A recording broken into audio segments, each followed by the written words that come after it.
sports fans? Your favorite sportsbook, BetUS.com, is back for our 28th year of NFL action. With the industry's biggest sign-up bonus of up to 200%, BetUS offers our members the opportunity to cash in on all your favorite sports, including NFL, NBA, MLB, and more. We've also got hundreds of new casino games, including the coolest new European slots, and our live dealers are waiting for you at the table. Sign up at BetUS.com today to get into the action. BetUS, where the game begins.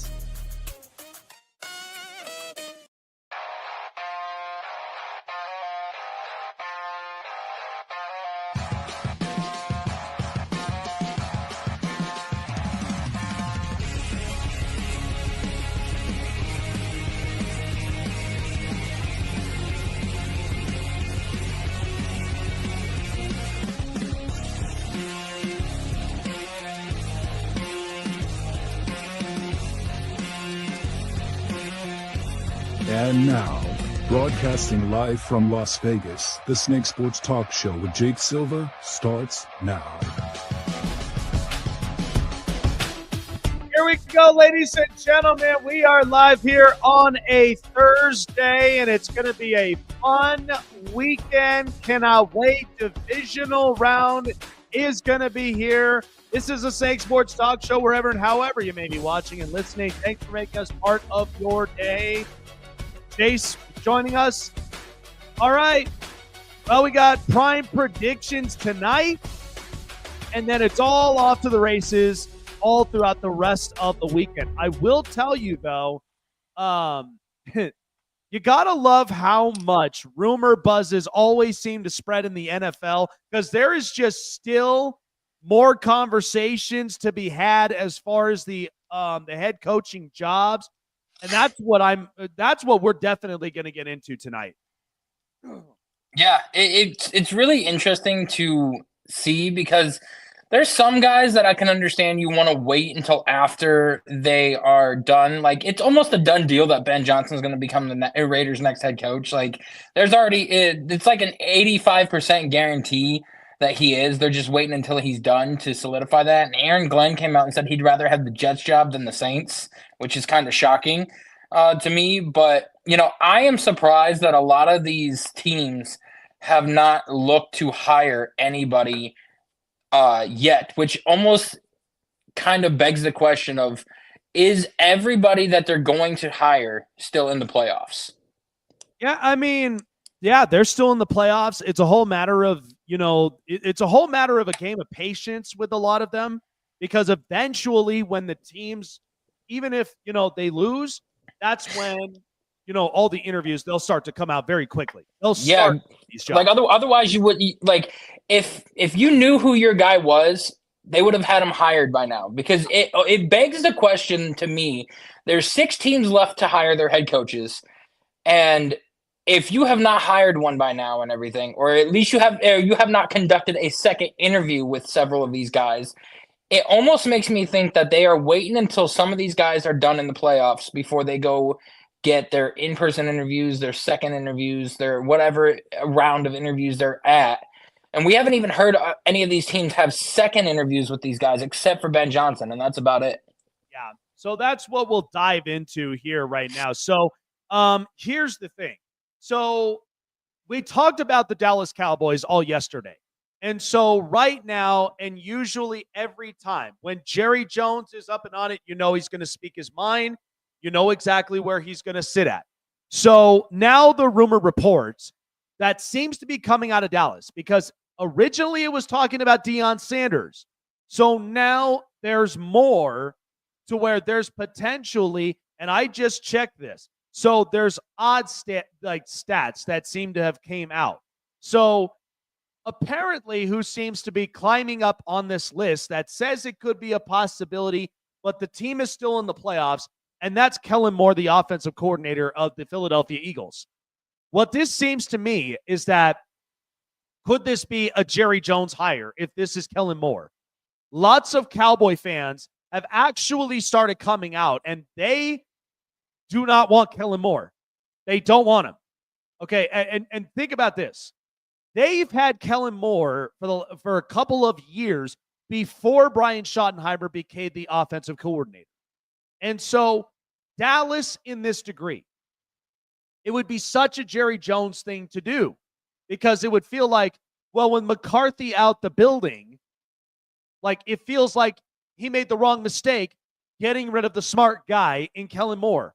Because remember, he took the offensive coordinator job with the Chargers at one point, and that didn't really fall through because after that season, like Brandon Staley got fired. And then he went and took on a different OC job, and he took the Eagles.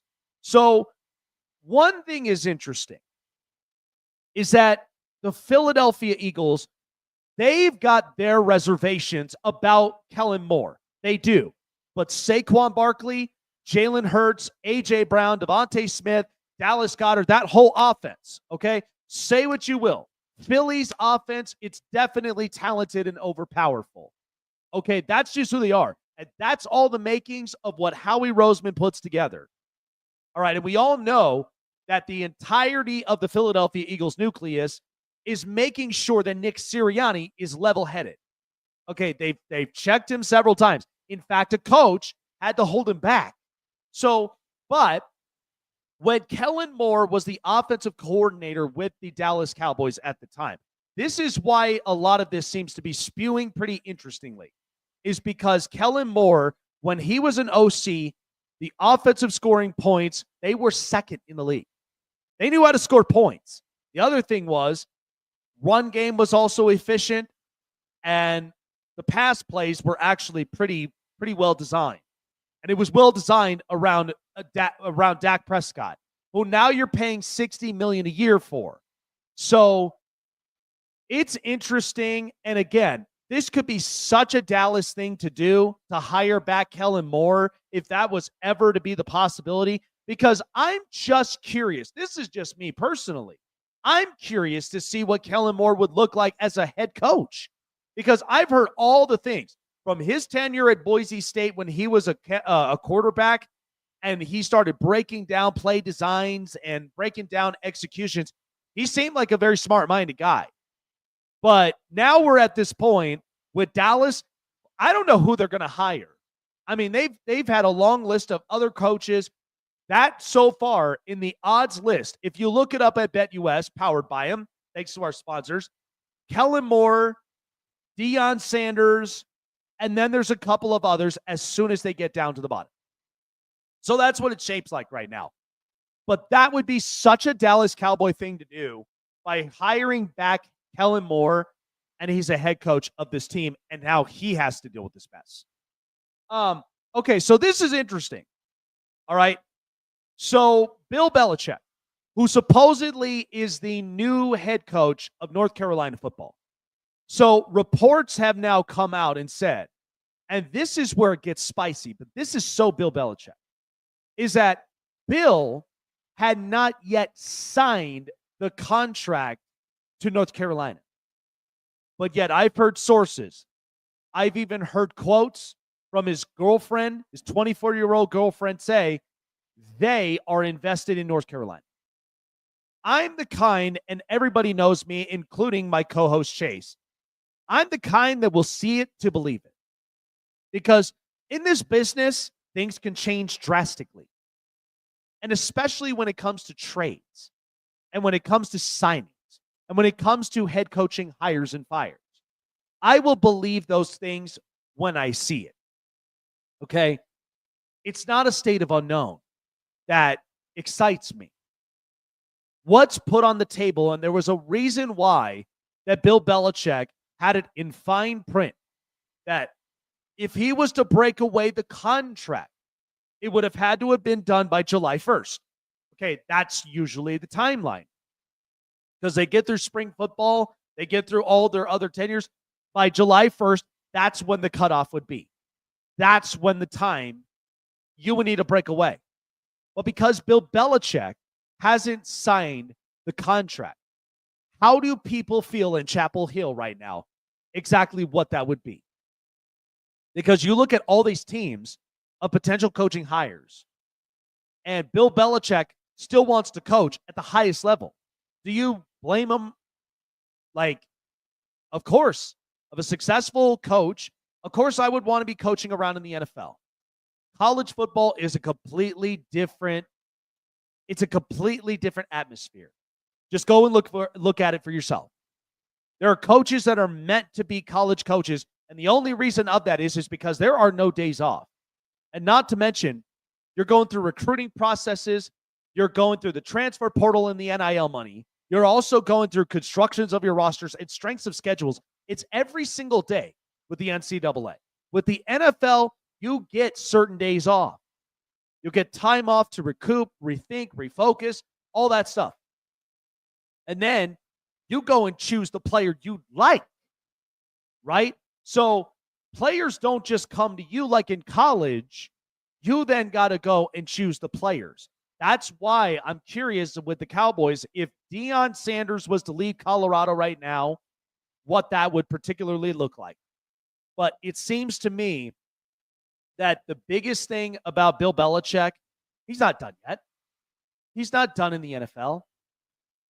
He hasn't signed the contract yet, so there's a reason why. There's still some teams out there. And look, I know it may end up giving up a lot of the hopes for North Carolina fans in Chapel Hill, but Bill Belichick is so widely respected in this league. I know the times are different, and that's eventually with what we'll see with Bill Belichick. But if every team got their head coach, then maybe then Bill Belichick will take the college job. But if there still isn't somebody hired, do not be surprised if Bill Belichick just so happens to get in a few interviews here and there, and maybe he breaks away the contract with North Carolina. Look, I'm not saying he could it's that's a guarantee, but it's a possibility. Yeah, Bill Belichick is not ready to leave the NFL. He wants to coach here. He's coached at the highest level. I mean, that's where we are today. So I'm curious by that. So, well, Chase, I mean, again, the contract's not finalized. That's why, that is such a Bill Belichick thing. Because remember, if you saw in the fine print on the very bottom of that contract, there's that breakoff period at July 1st, which is about that time when spring football, everything else gets structurized, everybody's ready to go, and then that's usually when it's acceptable. But because the transfer portal would already be done, and then all the rest of this. So I just think, Bill holding his decision right now before he even signs off that contract, what he's thinking. He's seeing a lot of these other teams that don't have head coaches right now filling those vacancies. He's keeping an eye out on a few of them. Now, again, is that Dallas? Is that Jacksonville? Is that any of these other head coaching destinations? I don't know. But like I said, I think in this mode, what Bill's thinking is I'm not done at this level yet. I'm not done. And that's why I'm but if all these teams find their head coaches, then I think we come to that conclusion that he's going to go to college. And why not? To me, I doubt it because he turned down an interview with the Raiders and everything when Tom Brady had called him and asked him because, Belichick was Brady's first choice. Yeah. And I know that he also turned down an interview with Jacksonville as well. So, he wouldn't be turning down these interviews if he still had some inclination of coaching in the NFL. Yeah. Now, maybe the right job is opening up. Maybe he does want to coach for a team like the Cowboys, a team that's not that far off from being, the Super Bowl contenders and everything. But I think that since he chose the college football route and everything and chose to go there rather than waiting 100% until these coaching openings opened up, I think he's fully committed to North Carolina. Because like I said, he wouldn't be turning down these NFL interviews if he had some intention of coming back. Well, that's why I say, again, I just think when it comes to Bill Belichick, I don't know what runs through his mind because we know Bill, he's had the highest success at the highest level in the NFL. And so that's why, too, it was interesting when he took the North Carolina job because it was at first, I thought he was going backwards. But then when it came to the NFL experience, maybe it's all about the potential build. But now we're at this point where the contract isn't even signed yet. So there's some sort of holdout here. So I don't know what it may be. I don't think it's towards North Carolina. I think that's a done deal. I just think he's kind of keeping one foot in the door, one out the other. I think that's what he's doing. But again, it just depends, if he's waiting for a job to be open, a particular one, then maybe that's the job he's probably he's paying attention to. But again, like I said, if all else falls through, then yeah, he's going to go to North Carolina 100%. That's it. That's really what he's got. But again, it'd be interesting to really see a team that really surfaces up, and that's a Bill Belichick destination. So yeah, I mean, it's going to be interesting right now. I think the front runners are Deion Sanders, Jason Witten, and Kellen Moore. But one job I want to talk about is, let's talk about the Jacksonville Jaguars job real quick, because they've had a lot of interviews with a lot of different people. Robert Saleh the other day, they ended up interviewing Todd Monken. They have Joe Brady on the list. I don't know if he's already conducted his interview or not. They interviewed Ben Johnson and Aaron Glenn. And now they've also got Matt Nagy and Liam Cohn on the list. Liam Cohn is that is his only interview that he has gotten from all of these head coaching head coaching openings and everything. Yeah. And who is the best and favorite guy to land that spot? I think it's Joe Brady, in my opinion. It could be Joe Brady. There's three in mind that actually I thought about this before we go on to break, but there's three in mind that I think actually work. I think Joe Brady could be a guy because, again, this is Jacksonville with no pressure. You have Trevor Lawrence, you got Brian Thomas, you got a very good pass rush in Josh Hines-Allen, and all you need to do is just shape up that corner. You got to shape up a couple pieces. But there's not a ton of pressure because we know with what Jacksonville is. So I think Joe Brady, I think Robert Saleh would be another one because if you really think about it, when you go into Jacksonville, and that's where I think when the start happened, right? Remember when Urban Meyer got hired there? The talk and the idea was to maybe be a pipeline for some of the kids in the Florida area that maybe when they come out of college and they go into the draft, those would be guys that would be coming into Jacksonville. That was the thought. So if you bring in like a Robert Saleh, and remember how he turned that Jets sideline into a college sideline with all those kids, with all those players, that's where I feel like Jacksonville would look like. But then my third would be Liam Cohen because he's there in Tampa. I think he looks very comfortable in Florida. I think you then move him to Jacksonville. And again, all this is doing is it's opening up more of the play design for Trevor Lawrence to work. But then at the same time, you just now got to get a bunch of pieces. But the other thing that I thought was also interesting, because this was a source that came out, because when Shad Khan, the owner, when it came to interviews, they were talking about that if there was a situation where if there was a particular coach who wanted to say in personnel, this is why I think this is interesting for Dallas, because would Jerry Jones open the possibility of opening player personnel to the head coach? I mean, look what Jim Harbaugh did. He went and took the Chargers job. They fired the GM because they know Jim was going to pick his personnel. He was going to pick his trustworthy guys, and he did with Joe Ortiz. Same thing with the Raiders and Brady, why he fired Tom Telesco. Brady had his hands on those, but the thought process of it is that if that was the thought, Shad Khan would have fired Trent Baalke, right? But yet Trent Baalke's still there. And then this is also the other plot twist, is because in that Zoom call, Trent Baalke just so happens to be there, right? So he understands what Shad Khan's plan would have initially been.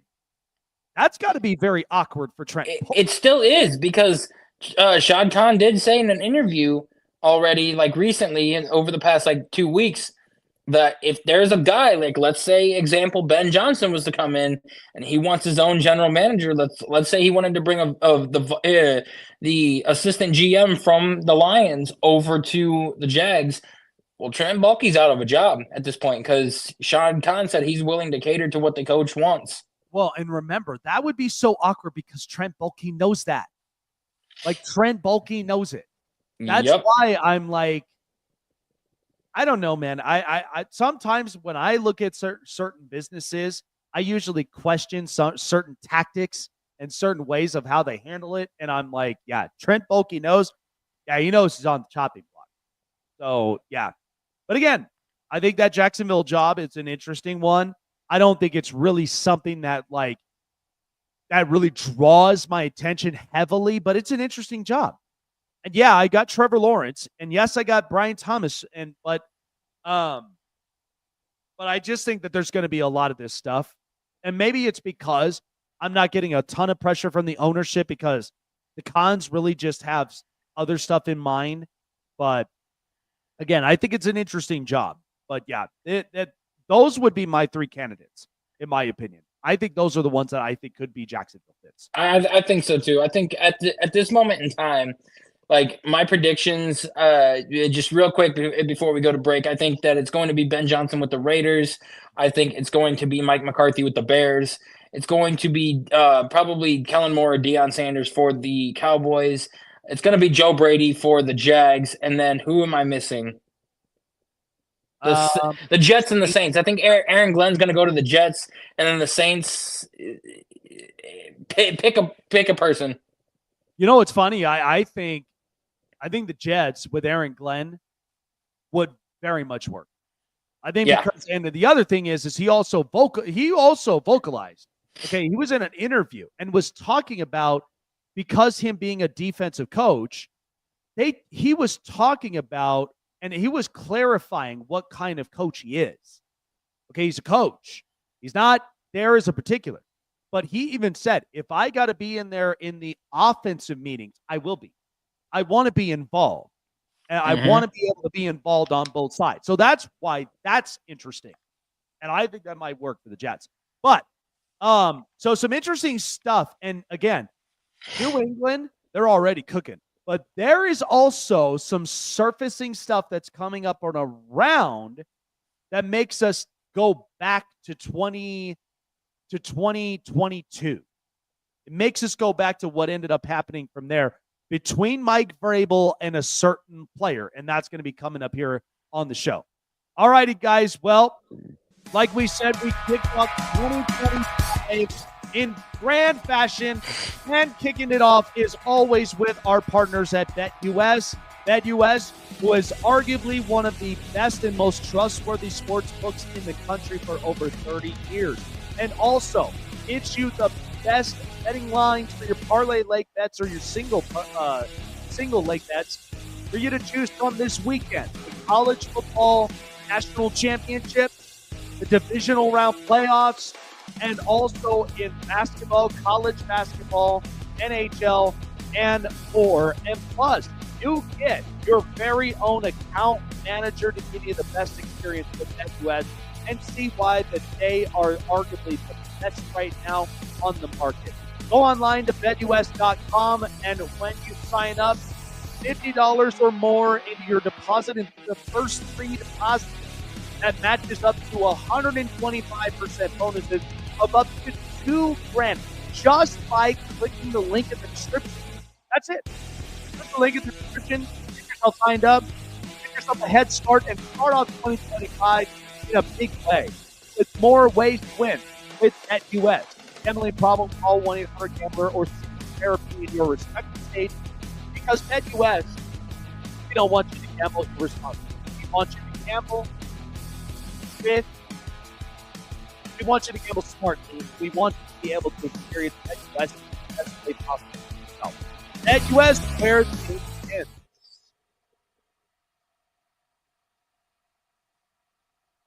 Looking for a show with the best takes and opinions?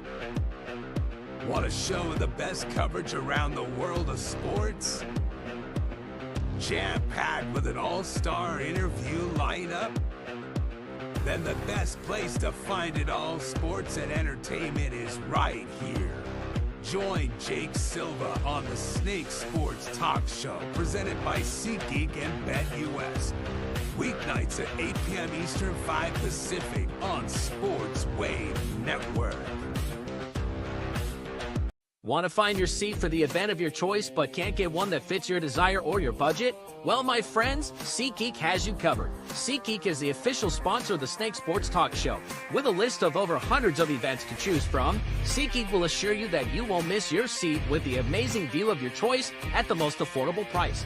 Whether it's looking for your best seat in the house of your favorite sports team, finding live concerts that get you closer to your favorite artist, or enjoying your spot at your favorite live shows, comedies, and more, SeatGeek has it all just for you.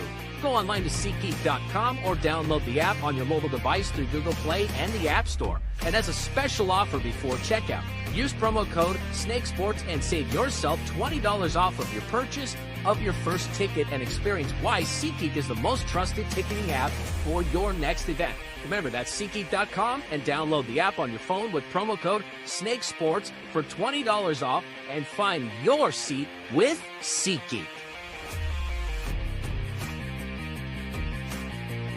Snake Sports Talk Show is sponsored by Muscle Tech, with hundreds of supplements and vitamins to choose from, all packed with 100% all-natural proven ingredients. You can be sure that Muscle Tech will give you the edge and the boost to train and look like your fit and healthy best, whatever your goals are. Try Muscle Tech today and use promo code SNAKESPORTS to save 30% off your purchases. All right, so yesterday we were talking about Mike Vrabel, and, again, I think New England, and I've told Chase this, I think New England is primed to be a playoff team next year. So there was certain talks, and Mike Vrabel, who was interviewed earlier about this by Boston media, and they were talking specifically about just basically what was happening inside the locker room in Tennessee in 2021 that got up to the 2022 season. So the conversation that was behind it was Mike Vrabel and A.J. Brown. So as everybody knows, kind of going back into the past, in 2022, during the offseason, the trade that sent A.J. Brown to the Philadelphia Eagles was one that Mike Vrabel was talking about. So to summarize the conversation, so Mike Vrabel, when he was asked about the relationship between him and A.J. Brown, he says, A.J. Brown, that is a remarkable player. He's great. He's a very productive wide receiver, a guy that really does add juice, and a guy that, we enjoyed having in Tennessee. He was part of the reason that our offense was very simplified next to Derrick Henry and multiple others. And then when they went to the situation when the Titans traded A.J. Brown to the Eagles, you saw it and you saw the camera angle, Mike Vrabel was pissed. Mike Vrabel was losing it. And that's where, in my opinion, again, certain business moves, you'll see this all the time. When you watch businesses, I always look for, their culture, standard, and ultimately I look at what's their business moves. What's the decisions they make? Are they problem solvers or are they problem creators? So to me, we know with what the Titans ownership looks like now, because that became such a house wreck. Once A.J. Brown got traded to the Titans, the GM got fired the next day. Mike Vrabel was obviously pissed off, and the Titans just went backwards. And then that's where Derrick Henry, he got hurt. Ryan Tannehill did not perform and produce at his best. And that's when the team started to fall apart. And then that was the recipe that eventually that's where eventually it got close to Mike Vrabel's ending. And that's where they let him go. But again, everything that happened in Tennessee was not on Mike Vrabel. It wasn't. They were talking about, there was toxicity in the locker room. Nobody was in there. Nobody was truthfully in the locker room to figure out what was happening. And remember, we're seeing this surface with the Philadelphia Eagles. How many times has A.J. Brown got vocal because he wasn't targeted the ball enough And then all of a sudden, he just goes off the next week. So they knew how to deal with this, but apparently they didn't truthfully know Mike Vrabel. I think a lot of this was just media throwing out, smoke and mirrors to try to make a narrative about Mike Vrabel. And Mike just went on Boston media and said, nah, that was never the case. I love A.J. Brown. We had a great relationship, and it makes you think. Now, I don't think that this will happen, but it's something to kind of keep in the back of your mind. I know the Eagles signed A.J. Brown to a contract extension. I know he's locked up. But what if there was a chance of a reunion? I'm not saying that that's a guarantee, but my biggest thing is that because this is surfacing right now, it's because somebody wants it out there. And maybe that in particular is probably why New England, they may end up getting some players. They might get some players because with Mike Vrabel there as a culture coach, I mean, a lot of things are unraveling. We're starting to see the truths with Tennessee. And again, I've got very close people that are inside the Tennessee organization who I've spoken to, and they're like, yeah, the owner, whatever she was planning to do, it's kind of unfolding and it's unraveling. And that's why Tennessee is in the position that they're in. Will they be able to turn this thing around? I don't know. They got the number 1 overall pick. So, again, I think because of all this unraveling with Mike Vrabel is trying to build some clarity. It's also trying to build some understanding. And maybe this is also a very good selling pitch for players to want to come into New England to know that this organization, this may be a healthy culture. And maybe people will like to want to come here. Chase for the news. This is the hot press. I thought that was interesting because, again, many people remember when that narrative got out there. They thought that Vrabel was a problem. No, he wasn't. And they thought the toxicity in the locker room with A.J. Brown and with multiple others, they thought it was bad. No, it wasn't. I mean, we've seen this with the Philadelphia Eagles. Like, how many times has A.J. Brown got vocal? And then the next week, he's going off for 2 touchdowns at least, and he's got over 100 receiving yards. He's going off. Yeah. I don't understand. So this is my thing is, to wrap this up, this is why I tell people, and this is also, too, where I educate you as, in particular as well, is that you got to be careful with the media's, what their knock on some of this is. Because sometimes it's a lot of just media trying to get whatever story out there because they want it out there. That's what they're trying to do. And then, of course, the clickbait media stuff. This is why you got to be careful with some of the sources. Because if these are not ones of trustworthy sources like what I follow and what I trust, because again, I've got close people that are in that building. And they would text me and say, Jake, this stuff that happened in Tennessee was not true. All of that, it was all plotting for Mike Vrabel's departure. It was also plotting for A.J. Brown to get traded, and then the GM gets fired. This is all stuff that's on the ownership side. So that's why a lot of people were very critical of her. So that's why, I think Tennessee, they've regretted so many of their moves, and then including the fact of Vrabel being intimidated. Give me a break. This is why Tennessee is now in this position. And look, and when Vrabel was there, Will Levis didn't look as bad as what he did. So Will Levis looked like he was confident. He looked like he wasn't like the Will Levis that we're seeing right now with Brian Callahan. And listen, nothing against Brian Callahan, but you see the difference with this. You could tell right there and then and there what that culture looks like in Tennessee and how all of that just shook up and it just changed the whole entire locker room. So that many talented players now all gone. And who knows what this offseason is going to look like. Yeah, I see a lot of – I see the Patriots trying to get a lot of wide receivers. There's a lot of great guys in free agency that are available and everything, but their number 1 target is T. Higgins right now.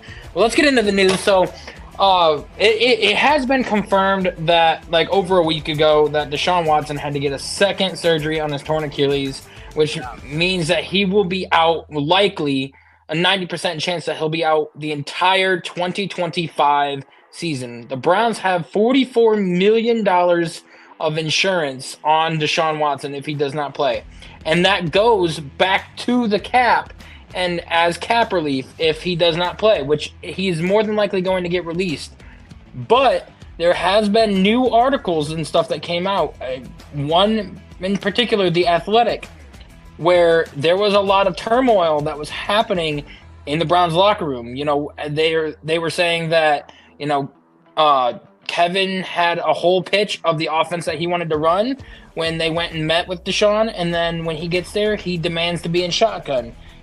They didn't criticize him in film study, and then Jameis Winston got criticized later on. It's because they didn't want to cause, you know, rift between the $230 million quarterback. And then the worst part of it all, I'd say the best part, is when he went down with the Achilles injury, you had a lot of guys in the locker room said it was like a cloud had been lifted off their shoulder and they could breathe again.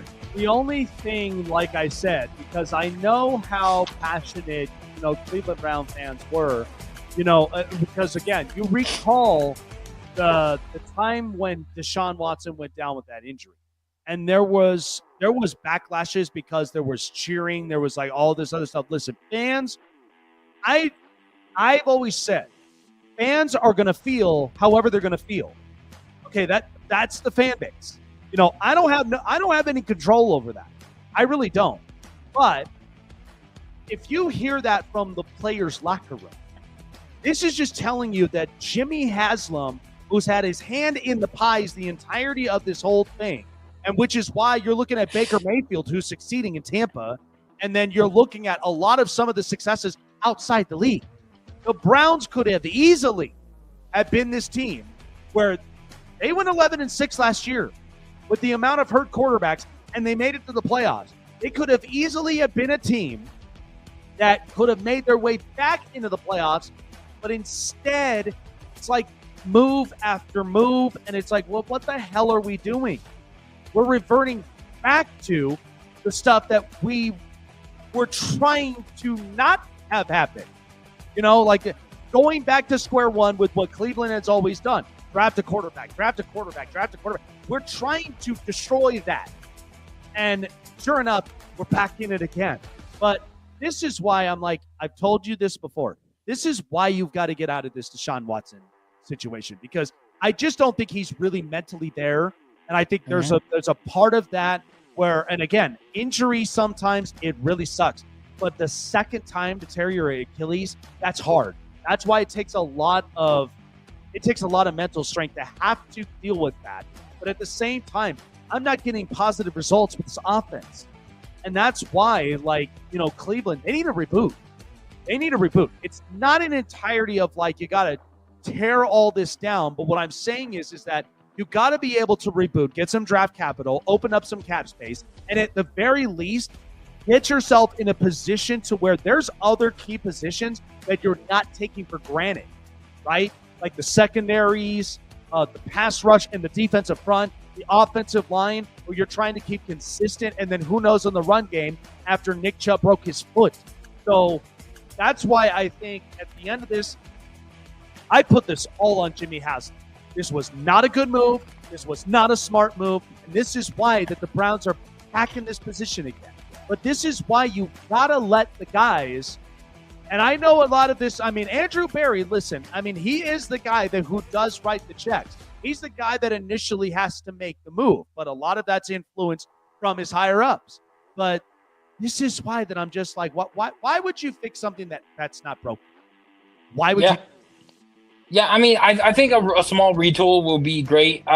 You know, you don't want to tear down a lot of the core key pieces that we have. I think the best way to get draft capital is let the Raiders trade up to number 2, get some picks from them and stuff in this year's draft and next year, because I know that Ben Johnson's going to want a quarterback if he's going to the Raiders, and the best place for him to get it is at the number 2 pick, especially if the reports are true that the Titans are passing on a quarterback. You know, we could get some pretty good compensation for that, and there is a way for the Browns to get out of the Deshaun Watson contract for good if they can prove that he was negligent and tore his Achilles again due to not following the rules properly when wearing the boot.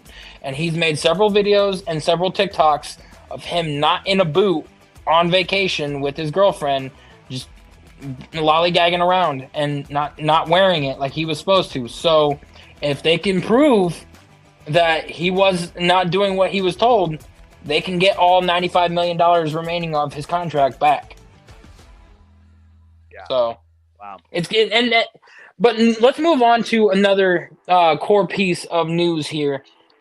We have the Kansas City Chiefs and the Houston Texans playing this week at 4:30, and the referees. And here's what I've been seeing all week long. I've been hearing nonstop that the referees that are reffing in the Kansas City Chiefs game, Patrick Mahomes is 8-0 against teams with that officiating crew. I think that the Houston Texans are going to upset the Chiefs this week. What do you think? Well, this was one that, like, when I watched that Texans and Chargers game, that defense of Houston, I mean, it's very physical. I mean, Al-Shahir, Danico Autry, Danielle Hunter, they're going to come at you with full brute force. And I think a lot of that is – now, Chris Jones is back. Now, that's where I think that is very valuable for Kansas City. But I think a lot of this really has to deal with the resiliency of the offense between C.J. Stroud and Joe Mixon and multiple others. I mean, evidently, you've got to get that offense to now start to spread the ball. I think if you do that and then you come in with that pack-a-punch type attitude with Houston, I think you'd be in great shape. But again, it is Kansas City, and it is Mahomes and Kelsey and like all the rest of them. And I know everybody's kind of pointing out, who's reffing the game, all this other stuff. I get that. But I think it should be an interesting one. I'll pay attention to that one a bit because again, I think the one entertaining game is definitely the Ravens and Bills with two of those prolific quarterbacks. That's going to be very entertaining. But this one with the Chiefs and the Texans, I think it'll be pretty good. I think it'll be very interesting. But I'm keeping my eye on Houston's offense with how resilient they were this past week against the Chargers, to where they didn't do much on that first half drive. They didn't do much, and then they unlocked everything in the second half. So I'm hoping to see that again with Joe Mixon. I think that's going to be – if you get Joe Mixon cooking at the right time, that's going to be fun to watch. It definitely will. And the last two pieces of news that I have is MLB has their top 10 players at each position right now. Yep. Jose Ramirez took the number one spot for the top 10 third baseman in the MLB right now, rightfully deserved. But then the Roki Sasaki sweepstakes is heating up in the MLB. There are three teams that are in the mix right now that are potentially going to land this guy, and that is the Dodgers, Padres, and Blue Jays. Yeah. Listen, a lot of people, and this is actually what's kind of funny. I'll talk a little bit about this after, but people have been freaking out that the fact that Roki Sasaki, like the Dodgers are on his list of destinations. And it's like, well, what would you expect? The Dodgers are a very smart business. I mean, the second that you got Shohei Ohtani, comes the Yoshi Namamoto's, comes the, the Hae-Sung Kim, and then all of a sudden you got Roki Sasaki who's now being interested. So they know this. Okay, they know the business side of things. You bring in the unicorn. Here comes all the international players because they want to play with Ohtani. I mean, that's the whole deal of it. Okay, and here's the other thing. Here's what other people aren't talking about, because they are focused because of the Blake Snell, the Teoscar Hernandez, those contracts. But they weren't talking about the Michael Confortos and like the other ones that nobody wanted. If they wanted them, they would have thrown him a contract. But again, it's not surprising to me with Roki Sasaki having the Dodgers on his list, because again, he wants to play with Ohtani. Do you hate the guy for it, or do you just mostly cry more about the Dodgers, just doing business as usual? And like I said, if you have a problem with something to where you're that pissed off because the Dodgers are doing smarter business than everybody else, then go to your owner. I mean, this is what I keep saying. If you want them to spend the money, they're the only people, and we've had this argument multiple times, but there are some owners that are not baseball guys, and that's a problem. And like I said, again, it's funny because you are the only person that I know that has not complained about this, because the Guardians have actually been a very well-ran franchise. They just so happen to like find talented gems somewhere in their farm because system. of our president, because of Chris Antonetti. And if it wasn't for Chris Antonetti and Mike Chernoff, we would be garbage because our ownership does not want to spend any money either. But Chris Antonetti does very well at getting trades and getting these prospects and building them up in the minor league system. You know, that's how we got Mike Clevenger from the Padres. That's how we got Trevor Bauer from the Diamondbacks. That's how we got, you know, Danny Salazar back when he was on our roster in that World Series run. We got him, I believe, from the Miami Marlins. Like, he does a fantastic job at finding great talent, building it up in the minor league system, and then also getting a few key free agents here and there. And you are not going to win an MLB championship just off of paying for a team alone. Look at the Yankees. They have spent all the money in the world and still cannot win. You have to build through your farm system. By the way, the Yankees, I mean, they're kind of building something up. I mean, they let go of Juan Soto to the Mets, but they got Bellinger. They've gotten a couple of other really good pieces. They got Max Fried. So that's going to help a little bit with their starting rotation. The Yankees did their part. You know, the Dodgers are doing their part. Everybody else is doing their part except for the low-end teams who apparently their ownerships don't want to spend the money, and then that's where the clashes start happening. The seventh richest owner in baseball. Jesus Christ. That's what I'm saying. The Dolans. The Dolans are the seventh richest owners in baseball. That's what I'm saying. The Dolans, it's like, what in the world? And by the way, I paid attention to this, but look at John Fisher. He just extended Brent Rooker. He just gave Luis Severino and a couple others big contracts. That's why, if you're an A's fan, you have every right to be pissed. You have every right to be pissed. He wanted to relocate. That's what, like, I don't know, like, if you saw the documentary about it or anything, or like what it was, but he purposely did not do any renovations on the Oakland Coliseum, and also did not want to be in Oakland anymore, and the city was not going to fund a new stadium, so he did that on purpose. He did that 5 times. That's why I do not blame any Oakland fan that's pissed about that. I really, really don't. Oh, and by the way, this is what's funny. Dave Cavall, who was one of their president of operations, right? A very, very smart guy, very well respected in the league. He left. He's like, I'm not dealing with this. And that's what I'm saying. I think you realize with just what these ownerships are and just how bad that it gets when you don't spend the money. And very then bad. To a point when you do that and you're pissing off all these fans, you have every right.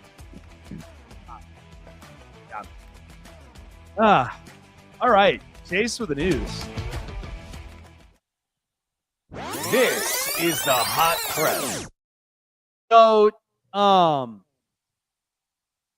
I will say this. The thing about it is that these divisional rounds are going to be a lot of fun. They will be. But we do have our prime predictions. We're going to get right up into them. Are we including Ohio State and Notre Dame in the prime predictions? We are, in fact, we are. Yeah. Ooh, all right. Oh, yeah, because, again, I'm not missing out on that game. I'm not missing out on the national championship. So, with that being said, cue the music. Let's turn it up. It's Jake's Prime Predictions. All right. Well, so the divisional round, as we've said, the Houston Texans and the Kansas City Chiefs is now at 9.5. Give me the Houston Texans plus 9.5 points. Listen, what the Texans did last week against the Chargers in the wild card game was nothing but resilient. What an amazing game and standout that it was for the Houston Texans. They didn't get anything right in the first half. And then when they go into the second half of the game, C.J. Stroud Joe Mixon and multiple others. They were very, very good. Now, they're going on the road into Arrowhead in the divisional round. We know the refs who are officiating this game, and we know that they're going to be comfortable up at home with the Kansas City Chiefs. They get Chris Jones back. They're getting multiple other players back healthy. And we know this is going to be an interesting offense. But I expect the Houston Texans, and with what DeMeco Ryans has done thus far, really turn this around and really give it against the Kansas City Chiefs. It's a 9.5+ point underdog, and I will take that and swallow the points with the Texans. I see this game. I call it an upset. I have the Texans winning this game, and it'll be a very farly close one, 23-21. This is a fun one, in my opinion. The Washington Commanders. It's a 10-point game. Give me the Commanders plus 10 points. Listen, the Detroit Lions all season long have dominated. They've decimated with injuries. And we know that the Commanders, what great resilience on their end as well. I mean, that game in Tampa Bay, that was a great game. And Jaden Daniels, I think, has moved into this point where he could be arguably one of the best rookie quarterbacks we've ever seen in a long time. And I think the Detroit Lions, it's in Detroit. The other thing is Washington with Jaden Daniels is definitely going to make it a hell of a game. I don't see this really truthfully being 10 points, but I do see it be competitive enough to where Jaden Daniels is going to work any and everything that he possibly can to keep the ball rolling and moving. Give me the Detroit Lions to win the game with the 10+ points. I'm taking for the Washington Commanders, 27-21. I don't even know what to think of with this game between the Rams and the Eagles. This is such a damn good game, but I trust more of the Philadelphia Eagles on this one. So I just think this is going to be the game of the dogs. Give me the Rams plus points in this one because here's the thing. The Eagles have the slight edge because they've got the talent. Now, I know I love watching Matt Stafford and Puka and Cooper Kupp and everyone on that offense. And what Sean McVay has done now, building up this culture, it should never go unnoticed. I think, to me personally, the Philadelphia Eagles in Philly, at home, they'll be fine. I think personally they'll clean up a lot of their messes that they had in the last game. I do specifically see that the Rams might give the Eagles a little bit of some fits, but I will take the Eagles to win in this game and win it by this close margin of 24-21. And finally, my favorite game of the week, the Ravens and the Bills. Two prolific quarterbacks who are fighting for the MVP. I'm going to take the Buffalo Bills here in this game. Listen, I love Lamar Jackson. I love the Baltimore Ravens. But something here tells me, and the Bills are comfortable up at home. They put a 31-point margin against the Denver Broncos last week. And we know with what they were coming at with full sheer force. They were coming in with a very young defense that just absolutely turned around the heads of Denver Bronco players. That's the one thing that I think Buffalo, they're very prepared for. And because both these quarterbacks, they met up in the regular season, and we know with where it went with the Baltimore Ravens, give me the Buffalo Bills here at home. I see this game very, very close, by the way. I don't see this one running up the score. I think both of them are going to come in very energized. My score prediction, 23-20. Bills win this one by a field goal. And I like I said, I just think this game in particular is just going to be so wildly entertaining. Two prolific quarterbacks. But that is exactly with where I kind of stand it. I did this last time, a couple years ago, with taking the underdogs.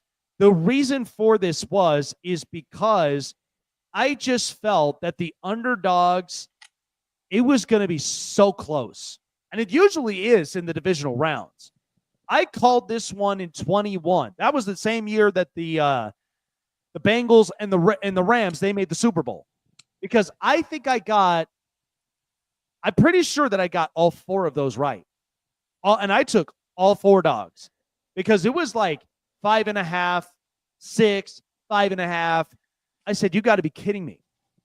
They really think that the favorites are really going to walk away with that odd.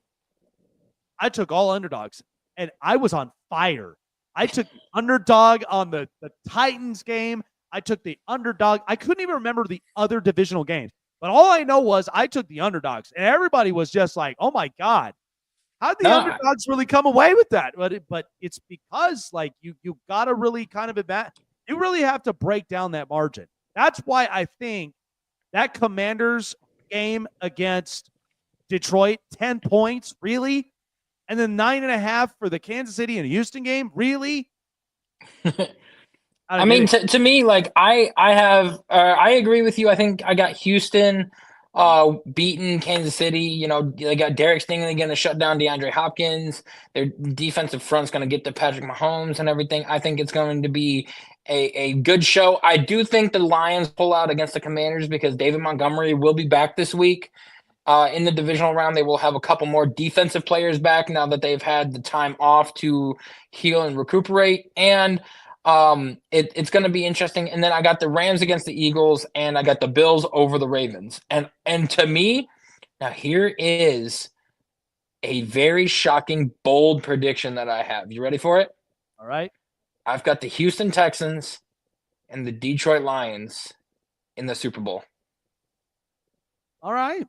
Because that would be the first time in NFL history that we have had 2 teams that have never even made a single appearance in the Super Bowl facing off against each other. At 2002, and if I remember correctly, for the Detroit Lions, it was a lot longer than that. But yeah, that would be very incredible. It would be. I think it would be noteworthy because here's the other thing. You know how much coverage Fox is going to have? Because think about it, with the amount of the Big Ten like coverage with Big Noon kickoff and like all the rest of it, they would be losing their minds. But all right, we saved the best for last, and that is the college football national championship, Yes, Ohio sir. State and Notre Dame. OSU, baby. In my opinion, we've waited thus far. And to me, both these teams have been very prolific with their program. They really have. Marcus Freeman, Ryan Day. You know Ryan Day, he's got to get that monkey up off his back. And right now, the point margin is at 9. I am going to take the Ohio State Buckeyes to win this game and cover the points. Listen, we've been saying this all season long about Ohio State. Okay, last year it was Michigan versus everyone. That was just what it was. They were fighting the Big Ten. They were fighting the NCAA. And I said this on the record to a lot of Ohio State fans. Pump the brakes. Take a deep breath. This was just a year that was meant for Michigan. It was a year meant for Michigan. You can't get mad at that. But the next year, I said this. I said Ohio State will have the highest odds. They will be able to make it to the national championship. And all season long, they've had to fight with the fact that they overloaded their roster on offense with Will Howard. They got the true freshman Jeremiah Smith, who I absolutely love watching play. And then they got the dual-headed running backs. They got all this other stuff, and they have to put it all together. So the only 2 losses, once again, Michigan's loss and then the Oregon loss. But the thing about it is that the only team that can beat Ohio State is Ohio State themselves, and they did. So as much as that Michigan loss kind of stung, it really didn't matter. It didn't matter at that point because they didn't play in the Big Ten championship. They left that to Oregon, and all they did was punch their ticket into the college football playoff.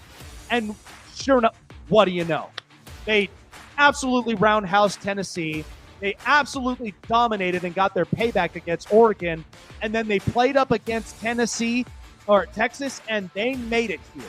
So they're in the national championship. My bold predictions, though, is that if Ohio State, and I've been saying this several times, if they get a 2-touchdown lead, it's over. It's over. because you now have unlocked that offensive potential with Jeremiah Smith and Travion Henderson and with Quinshon Judkins. And Will Howard, by the way, did you watch the ball spin out of his hand? I mean, Will Howard's been making strike after strike after strike. And that's exactly with how talented this Ohio State offense is. I think they finally have come to this point where they've shut out the crowd. They're in the national championship, and that's where they're going to do business. Now, Notre Dame is going to come in with, much like Houston, they'll be physical. They will be hyper-aggressive. That's just all the workings of who Marcus Freeman is. And he's just that kind of coach. Now, if Riley Leonard gets the throws, because, again, you're playing up against Caleb Downs. You're playing up against Jack Sawyer. You're playing up against a lot of very good, talented defensive fronts that Ohio State has. Could it be enough to contain them? I don't know. I think they might struggle. But again, it's going to be toe-to-toe, fist fight. It's kind of a battle of the heavyweights. But I think Ohio State has the talent to overcome a lot of those things. I will take those Buckeyes to win the national championship and to win this one comfortably. It's going to be a pretty damn good dogfight, but I have them winning 33-25 against the Notre Dame Fighting Irish, the Ohio State Buckeyes, back on top again. And again, it's going to prove a lot of the critics wrong. Because, like I said, they were the odds favorites when the season started, as they should be, because they have a very talented roster. And all it was could Ryan Day get over the hump? This is his opportunity to do it. And I told you on the record, because I said that about Penn State, is I'm like, James Franklin, next year when you get Drew Aller, you're going to get a bunch of other players back. And yeah, you're going to lose Abdul Carter and you're going to lose Tyler Warren, but you're not going to be that far away. I think that would be Penn State's time next year. But this year, this was all in particular for Ohio State. Ryan Day's still in the doghouse for me until he wins this national championship. God, do any of y'all in Ohio, are you still not satisfied if he wins a natty? If he wins, I'll be satisfied. But if he doesn't, then come on, you ain't gotta lie to me, okay? Look, I know you. You're probably gonna go. You're probably gonna go out celebrate, as you should.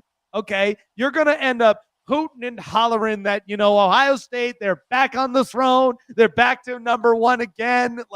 Come on, man. All this should be is that Ryan Day maybe is not that bad of a coach than we think he is. I mean, like I said, beat Michigan, and then that'll be a different story. Oh my God, give me a break. Listen, you say give me a break, but it's 4 straight years. This is the worst Michigan team that they have faced in a long, long time. And you cannot beat them. Does a national title in the college football world trump that loss over Michigan? He has to win it first. Let's see if he can win that. But that's what I'm saying. It really, again, that's why I told people you're missing the point. Is that, look, this year, I know it stings, but this year did not have meaning versus if Ohio State was in the playoffs last year with Michigan, with Jim Harbaugh, and with all of them, then I can come back and say, well, that was understandable because they lost in the playoffs. But this Michigan, they didn't even make the playoffs. I anticipated they weren't going to make the playoffs because they were losing they lost a lot of guys to the draft. But they were staying defensive because Sharon Moore is a defensive-minded coach. They knew they were going to end up doing this. They are, in fact, though, they're going to load up on some players and load up on some talent, and who knows if they make another run again. But it's one thing to lose to Michigan in the regular season like they did than lose to Michigan if they were in the college football playoffs. It really is. I get it. I get it. But it'd be just like if you were in high school, Jake, and you had your school rivals that you had beaten every single year for the past 10 years. And then you're a freshman, and from your freshman year to your senior year, you lose to your rivals 4 straight years in a row. And your fourth year that you played them, your senior year, they are like 6-6, and you have a very good possibility of beating them, and you lose to them. How pathetic is that? Like how much of a disgrace is that to you and your program, losing to a 6-5 team that's had 5 losses on the year and everything? I don't care that you made it to the playoffs. That's great. That's fantastic. You're doing something right for once. You are doing something right as a head coach of a college football program that has been one of the most, monumental and most memorable organizations in the entire college football landscape. And you are finally on the big stage. That's why I said is like, that's what people have to understand. Okay. If that was my one loss during the regular season, and yet I'm in the playoffs and I get to the state championship, that state championship title will mean a lot more than just a loss to your rival. It really would. Because again, they're 6-6. They didn't make the playoffs. They struggled. But yet, here's my ring. That's a lot louder than just we beat our rivals. I'm like, drink your beer. I got a championship. What am I here to fight about? Let's have Ryan Day win it, and I'll give him all the praise in the world. I will give him all the praise in the world. Listen, next on Tuesday, because we know we got the holiday. But I swear to you that if we come in here Tuesday and you come in here and you're hooting and hollering like you're crowing like a rooster on a Sunday morning, okay? If you're coming in here crowing all Tuesday on this show, and I know you're going to do that, you come in here crowing, I'm telling you right now, that just should validate the point, right? It would validate the point that maybe that loss wasn't really so bad. I'll admit it if he wins. If he wins. He's got to win first. He's got to win first. All right. And if he doesn't, it just proves my point. That's what we do here on the show. We're proving points. Good God, I thought I taught you better. Anyway, good stuff this week. Listen, our weekend's going to be great. I mean, the fact that we got, our divisional rounds Saturday, Sunday, and then the big college game on Monday. It's supposed to get cold here over the weekend. But at least the wifey and I, we've got a beautiful trip this weekend going up into one of the hot springs here in Colorado. It's very, very good. Undisclosed location. But again, we love hot springs. I mean, it's a game changer. I mean, when you go into the mineral pools and those cold water plunges, a lot, it's really a difference maker for your body. Like you really start to kind of figure out how your body really reacts to stuff like this. But it's going to be a fun time. I'm excited about it. But yeah, I will be keeping track of everything as per usual that I do. So, but again, I hope everybody's hope, everyone in America's hope is that Kansas City, they go down. That's everybody's hope. But again, it would not surprise me if they came away with something. But that's going to be a fun weekend. All righty, folks. Well, as usual, thank you so much for being with us all week long here on the show. Enjoy the divisional rounds this weekend. It's going to be jam-packed. It's going to be awesome. I know Chase is going to be hooked on it on Monday when Ohio State is playing Notre Dame for the national championship. That's going to be so I'm telling you, I can't wait to see what the ratings will be at the end of that game. Because I just think that this is going to be very entertaining. I think Ohio State just has the talent that could honestly expose Notre Dame.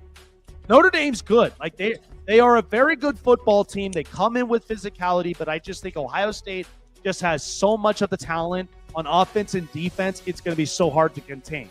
But with that being said, Chase and myself, enjoy the rest of the weekend. And, of course, MLK Day on Monday. Some of us are off, maybe some of them not so much, but enjoy the holiday and enjoy it. We will be back up on here on Tuesday on the Snake Sports Talk Show. Take care, everyone, and we'll see you later.